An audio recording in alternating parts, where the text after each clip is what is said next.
Good morning again. I wanted to give you a real quick update on the algae problems that I had in this one bucket with a ghost pepper.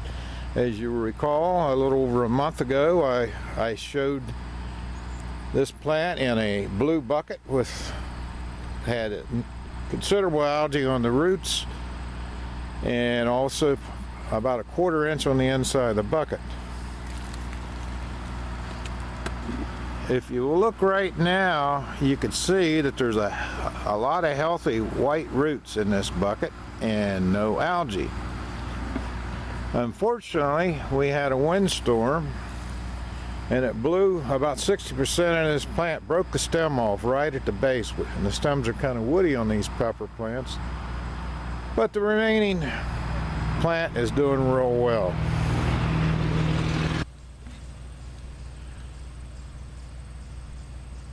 I want to just show you what I have been doing since I spotted that algae problem.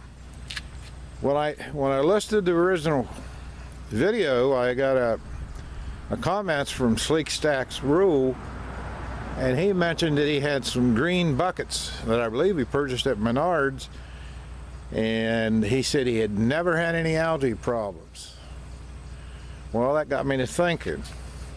I remember when I was setting up my rainwater collection system, I had been online and I had researched professional made rainwater catch systems. Incidentally, you can get them clear up to 10,000 gallon, and I noticed that they had several options in green, and the reason it was green is because green will block those rays of natural light that promotes algae growth.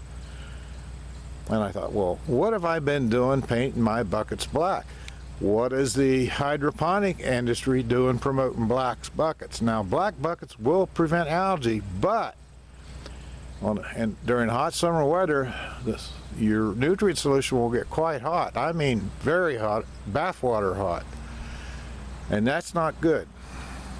In any case, I decided to take one of my future duck buckets and paint it green. And here you see it.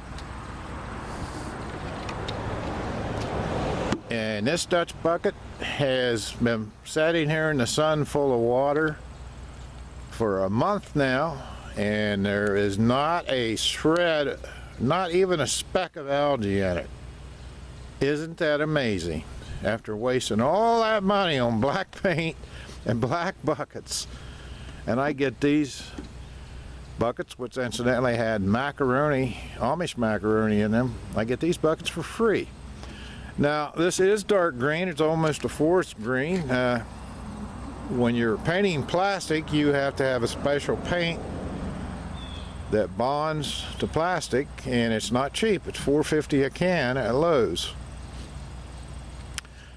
I'm looking for some lighter paint, and yesterday I thought, well, I'll try one more future Dutch bucket, and I painted it with just a light coat of paint. Now, when I give one of these 3-gallon buckets a heavy coat of paint, I can get about 5 to 6 buckets.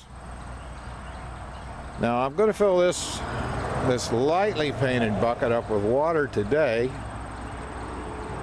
and I'll leave it set for a while and see if it grows any algae. If it doesn't, that's the route that I'll go.